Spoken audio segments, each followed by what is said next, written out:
Hello everyone, I hope you all are doing well and studying well and I am also fine. So we were doing Vivek Singh economy जिसके हम first 4 chapters करने वाले थे क्योंकि first 4 chapters prelims oriented है तो जितने भी क्वेश्चंस हम एग्जाम्स में देखते हैं मेंस के टॉपिक्स को हटाकर तो वो फर्स्ट 4 चैप्टर्स में मोस्टली वो सारे कंसेप्ट्स हैं. सो हमने जो 3 चैप्टर्स हैं वो कंप्लीट कर लिए हैं और उसमें थर्ड चैप्टर में कुछ एक ऐसा थ्योरेटिकल टॉपिक्स रह गए थे जैसे कि should corporates be allowed to open banks and consolidation of banks वो सारा. ठीक है, तो वो तो अभी बचा हुआ है.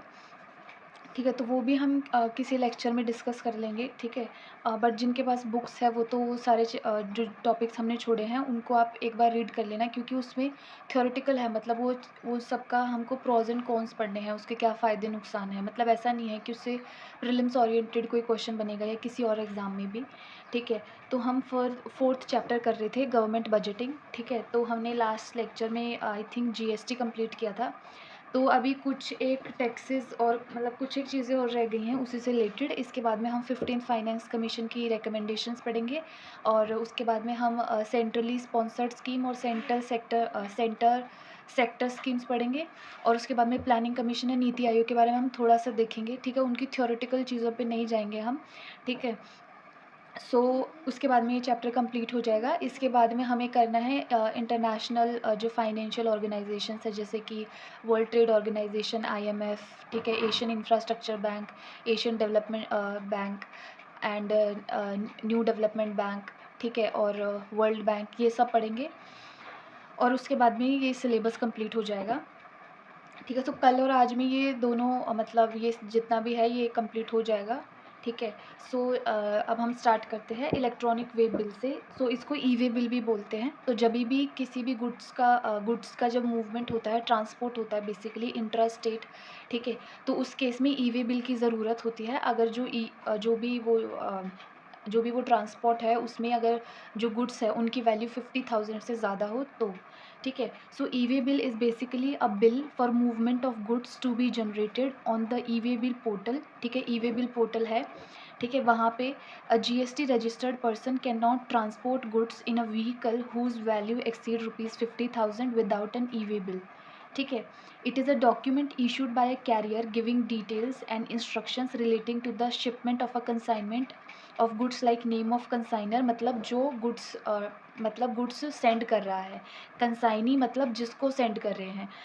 And the point of origin of consignment and its destination and its route.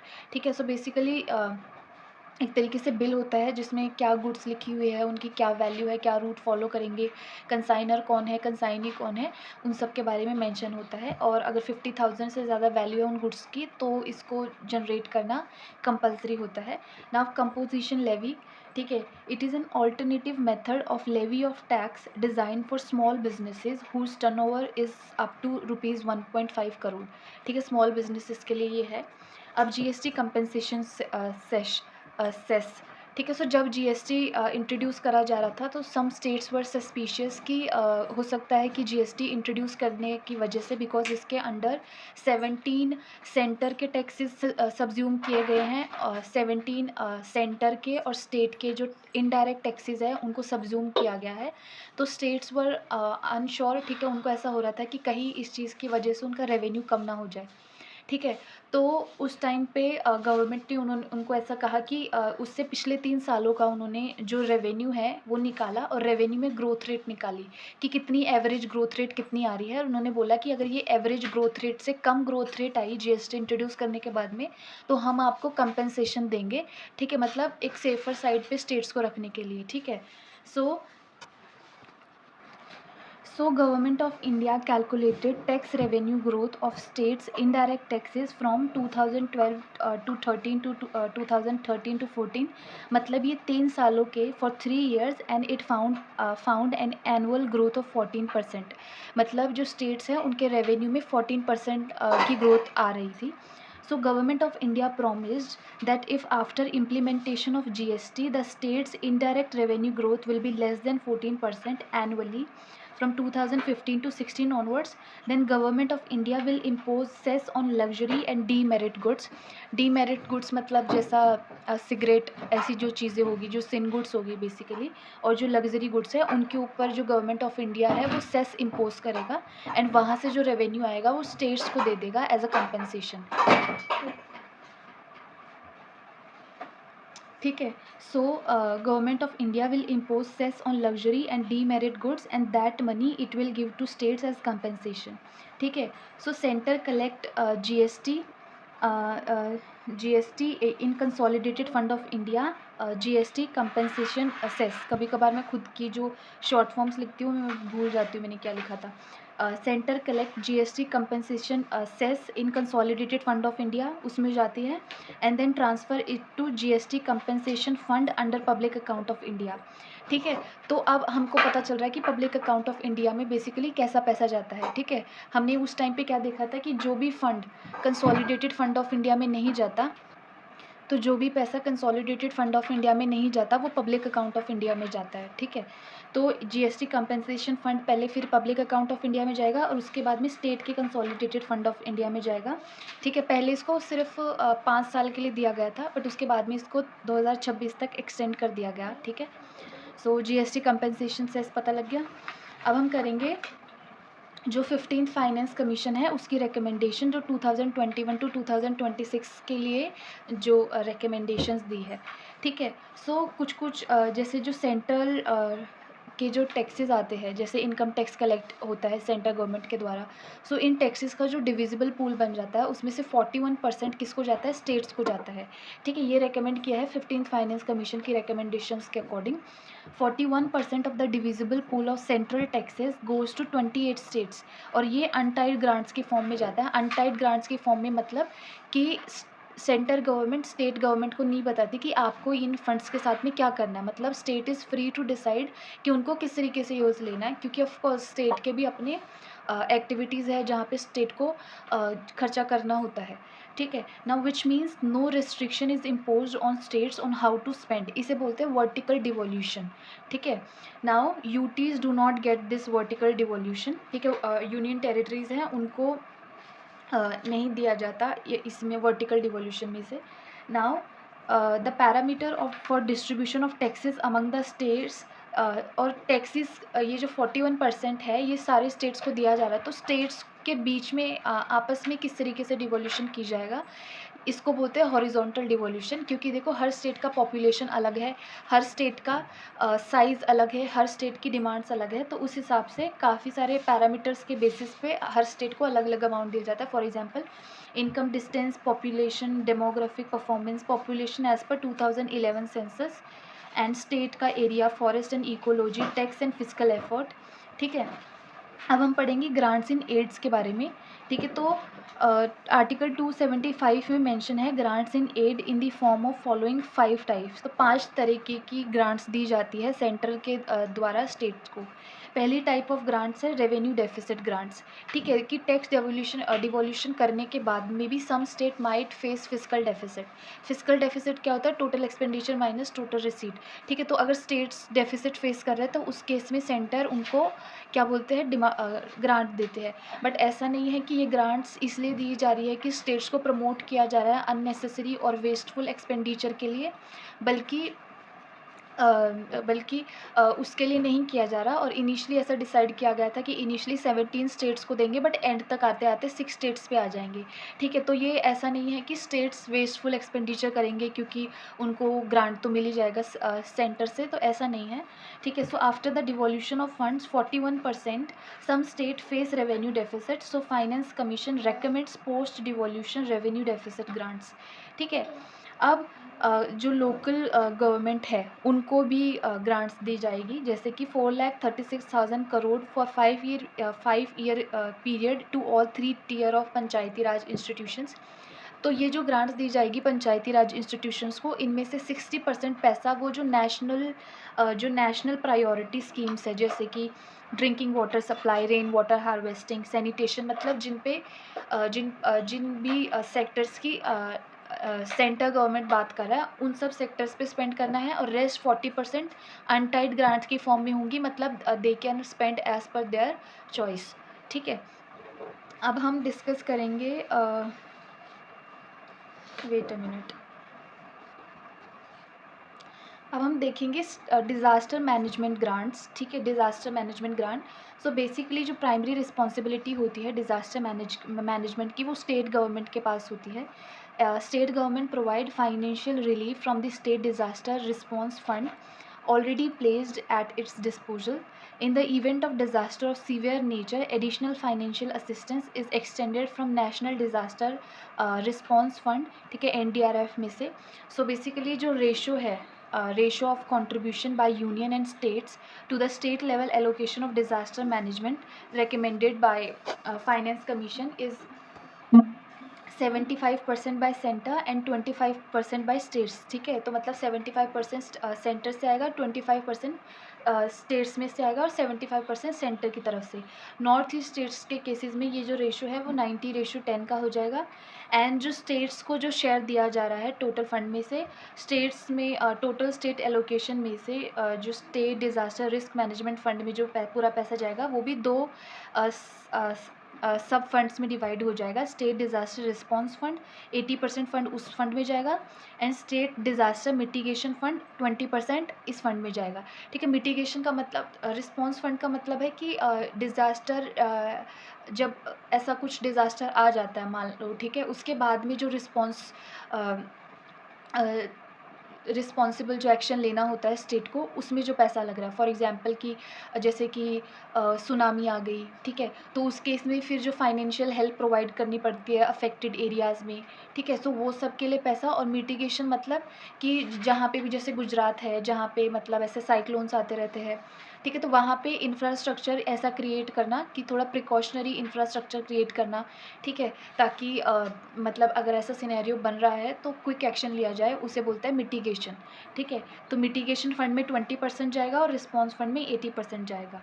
ठीक है, सो डिज़ास्टर मैनेजमेंट ग्रांट्स के बारे में हमने देख लिया। Now moving ahead to sector specific grants. ठीक है, तो सेक्टर स्पेसिफिक ग्रांट बेसिकली ये मोस्टली परफॉर्मेंस बेस्ड ग्रांट्स है। परफॉर्मेंस बेस्ड ग्रांट्स और इंसेंटिव्स है जो कि स्टेट्स को दिए जाते हैं, linked with certain performance benchmarks. This has been recommended for the following sectors, और किन किन सेक्टर्स के लिए दी जाती है? Sectoral grants for health, school education, higher education, implementation of agricultural reforms, maintenance of Pradhan Mantri Gram Sadak Yojana, roads, judiciary, statistics, aspirational districts and blocks and power sector, ये particular sectors के लिए। ठीक है, अब moving ahead to state specific grants. ठीक है, so these are tied grants. Basically tied मतलब centre बताता है किसी स्पेसिफिक काम के लिए, किसी स्पेसिफिक सेक्टर के लिए दी जा रही है। These are tied grants and help overcome special needs and cost disabilities of state that could not be covered under formula based devolution. Like 41% जो टैक्स डिवोल्यूशन किया गया था उसके अंडर जो नहीं कवर कर पाए, and other sector specific grants recommended to all the 28 states and fall under 6 broad themes. ठीक है, like social needs, administrative governance and related infrastructure, conservation and sustainable use of water, drainage and sanitation, preserving culture and historical monuments, high cost physical infrastructure, tourism. ठीक है, तो ये कुछ broad themes है, कुछ एक सेक्टर्स है जिनके लिए एडिशनल ग्रांट्स दी जा सकती है स्टेट्स को। ठीक है, मतलब जो 41% ऑलरेडी जो टैक्स डिवोल्यूशन कर दिया गया है उससे भी उससे एडिशनल ग्रांट्स की जा सकती है। ठीक है, now other grants and loans या ट्रांसफर्स। ठीक है, तो मतलब हमने देखा है सेंट्रल गवर्नमेंट जो है वो गारंटी भी देती है जो भी स्टेट गवर्नमेंट्स या फिर जो पब्लिक सेक्टर अंडरटेकिंग्स है उनके द्वारा किसी भी कोई भी जब लोन दिया जाता है। ठीक है, so various other grants from central government to states are special assistant grants, additional central assistant grants या loans, assistance to states from national disaster response fund etcetera. तो ये अलग अलग टाइप की। ठीक है, तो आपको क्या करना है, ये जितनी भी रिकमेंडेशंस हमने पढ़ी है 15th फाइनेंस कमीशन की, इनको आपको 3-4 बार रीड कर लेना है। और जैसे ये टैक्स डिवोल्यूशन का है कि 41% टैक्स डिवोल्यूशन हो रहा है, तो ये ऐसी सी जो चीज़ें हैं वो आपको याद रखनी है। इनसे क्वेश्चन आप आता है। ठीक है, बाकी जैसे अभी 16th फाइनेंस कमीशन आएगा, ठीक है, तो ऐसी ऐसी चीज़ें फिर उसके बाद में ऑफकोर्स आपको 16th फाइनेंस कमीशन की रिकमेंडेशंस पढ़नी पड़ेगी, ठीक है, तो वो चीज़ें फिर आप क्या कर लो, अपने नोट्स में अपडेट कर लो, ठीक है। अब हम पढ़ेंगे सेंट्रल सेक्टर स्कीम्स और सेंट्रली स्पॉन्सर्ड स्कीम्स के बारे में। तो बेसिकली मिनिस्ट्री ऑफ फाइनेंस के अंडर एक डिपार्टमेंट होता है, डिपार्टमेंट ऑफ एक्सपेंडिचर, उसके अंडर एक डिवीजन होता है, public finance division. This division in consultation with the budget division communicate the outlets for both central sector schemes and centrally sponsored scheme. ठीक है, तो बहुत बार मतलब जब स्कीम पे क्वेश्चन पूछा जाता है तो स्टेटमेंट बेस्ड क्वेश्चन आता है, तो फर्स्ट स्टेटमेंट ही उसमें ऐसी होती है कि this scheme is a centrally sponsored scheme, this scheme is a central sector scheme. ठीक है, तो हमें पहली बात तो यही नहीं पता होता कि दोनों स्कीम में फ़र्क क्या है। ठीक है, तो वो अब हम देखेंगे। ठीक है, also public finance division is also responsible for preparation of outcome budget for all central ministries or departments in consultation with NITI Aayog. ठीक है, सो आउटकम बजट हमने देखा था, outcome budget is like a report card, मतलब गवर्नमेंट एक transparency और accountability show करने के लिए आउटकम बजट प्रेजेंट कर सकती है। ठीक है, जो अब हमने LPG सिलेंडर्स पे 20,000 करोड़ की सब्सिडी का एग्जाम्पल दिया था। ठीक है, तो गवर्नमेंट ऐसा डेटा प्रेजेंट कर सकती है कि वो 9 करोड़ हाउस होल्ड को जो है LPG सिलेंडर्स बांटेंगे। ठीक है, तो सेंट्रली स्पॉन्सर्ड स्कीम्स क्या होती है बेसिकली? तो centrally sponsored scheme under these a certain percentage of funding is borne by the states in the ratio such as 50:50 या 70:30 या 75:25 or 90:10. It is implemented by the state government. Centrally sponsored schemes are formulated on subjects under state list to encourage states to prioritize in areas that require more attention.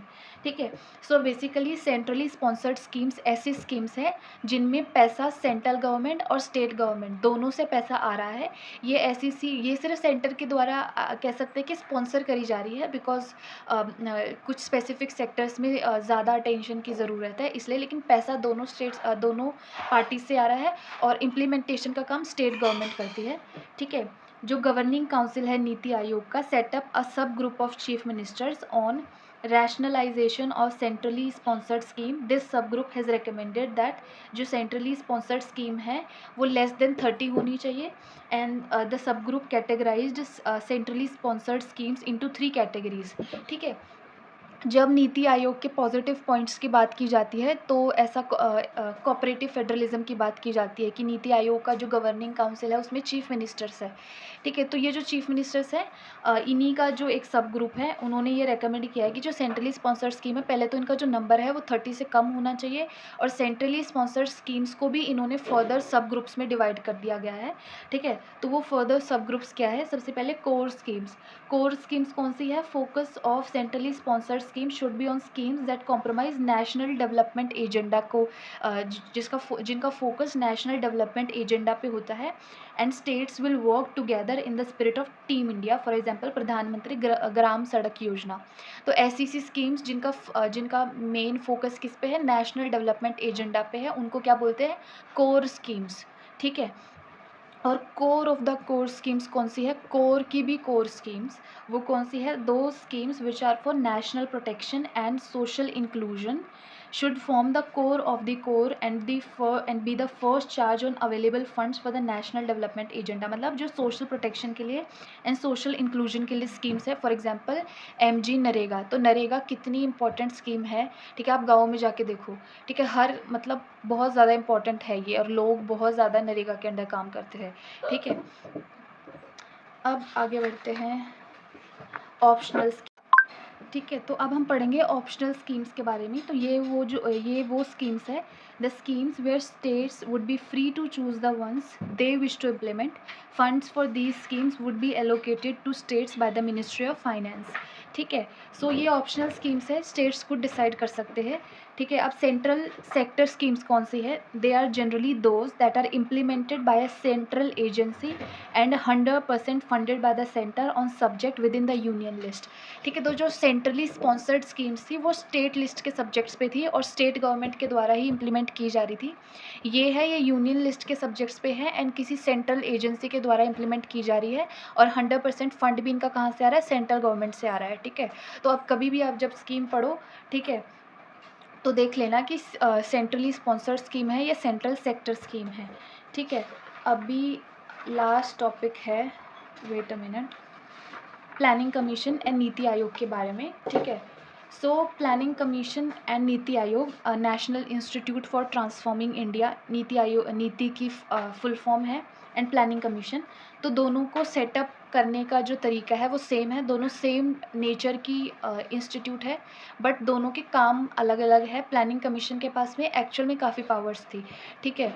And जब NDA government आई तो वो नीति आयोग लेके आई, ठीक है। तो इसमें जो theory है बेसिकली काफ़ी थ्योरी भी है, मतलब जो इसके फ़ायदे हैं, बट वो प्रीलिम्स में उससे रिलेटेड आपसे कोई क्वेश्चन नहीं पूछा जाएगा, तो जितना ज़रूरी है हम उतना कर रहे हैं, ठीक है। बाकी मैं फिर अभी इसके बाद में आपको बुक खोल के दिखा दूँगी, तो आप वीडियो पॉज़ करके वो भी रीड कर सकते हो, जो भी एक्स्ट्रा कंटेंट बुक में प्रोवाइडेड है वो सारा, ठीक है। So planning commission, it was set up by a resolution of government of India in March 1950, ठीक है। तो रेजोल्यूशन से आया था, तो ये ना कोई कॉन्स्टिट्यूशनल बॉडी है, ना कि और ना ही स्टैट्यूटरी बॉडी है, ठीक है। NITI Aayog, it was also formed by a resolution on 1 जनवरी 2015, ठीक है। ये क्या है, प्रीमियर पॉलिसी थिंक टैंक है गवर्नमेंट ऑफ इंडिया का, provide directional and policy inputs.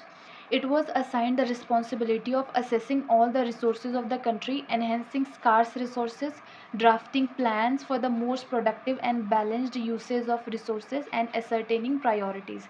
इसके जो फर्स्ट चेयरमैन थे वो कौन थे, पंडित जवाहरलाल नेहरू, ठीक है। इसका जो नेचर था वो एडवाइजरी था, सेम नीति आयोग का भी एडवाइजरी नेचर है, मतलब जो भी इनकी रिकमेंडेशंस होती है सिर्फ रिकमेंडेटरी नेचर की होती है, बाइंडिंग नहीं होती।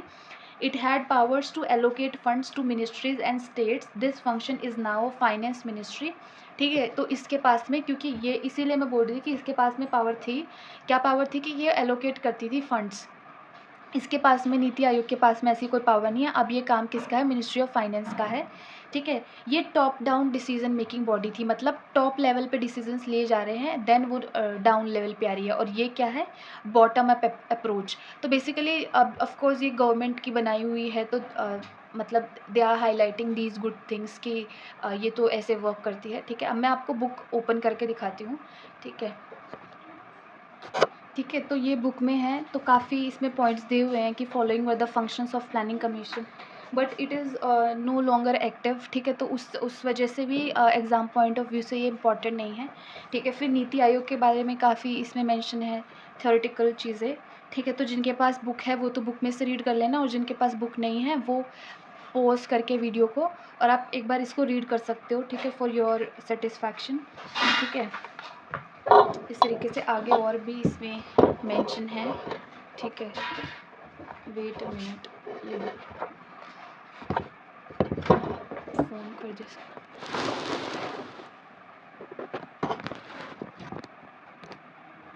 ठीक है। तो ये काफ़ी इसमें मेंशन है, ये सारे पॉइंट्स, ठीक है, गवर्निंग काउंसिल ऑफ नीति आयोग के बारे में, ठीक है। और फिर डिफरेंस क्या है इसमें, तो वही सब जो बातें टॉप डाउन अप्रोच वाली, ठीक है। Difference in Planning Commission and Niti Aayog. Planning Commission was an advisory body and so is Niti Aayog. Main difference between Planning Commission and Niti Aayog is that while the former had powers to allocate funds to ministries and states, this function is now a finance ministry. ठीक है। उसके बाद में क्या लिखा हुआ है, that role of states in planning commission era was restricted, ठीक है, मतलब उसमें स्टेट्स का कोई रोल नहीं था। वही बात है कि टॉप डाउन अप्रोच थी उनकी। States yearly needed to interact with the planning commission to get their annual plans approved. They had some limited functions in the national development council. Since NITI Aayog में सारे चीफ मिनिस्टर्स हैं, UTs के administrators हैं, ठीक है, governing council में, तो it is obvious that states are expected to have greater role and say in planning and implementation of policies. Niti Aayog has adopted a bottom-up approach in planning, which is a noteworthy contrast to the Planning Commission's tradition of top-down decision making. ठीक है, सो ऐसी theoretical बातें हैं, ठीक है। सो इसी के साथ में हमारा जो थर्ड चैप्टर है वो कंप्लीट हो गया, थर्ड नहीं, फोर्थ चैप्टर हमारा कंप्लीट हो गया। इसके बाद में हमें क्या करना है, इसके बाद में हम करेंगे जो वर्ल्ड लेवल की जो ऑर्गेनाइजेशन है, जैसे वर्ल्ड बैंक, IMF वगैरह, ठीक है। और उसके बाद में हमारा जो ये सब है, वैसे तो लाइक मैंने विवेक सिंह इकोनॉमी के 4 चैप्टर्स के लिए बोला था, बट क्योंकि वो भी इम्पोर्टेंट टॉपिक है, उससे भी क्वेश्चन आते हैं, तो हम वो भी कर लेंगे, ठीक है। सो आई होप आपको ये लेक्चर्स पसंद आए होंगे, ठीक है। So you can give your feedback in the comment section. Also if you want notes, तो डिस्क्रिप्शन बॉक्स में मैं अपना व्हाट्सएप लिंक दे देती हूँ, तो आप मुझे वहाँ पे कांटेक्ट कर सकते हैं।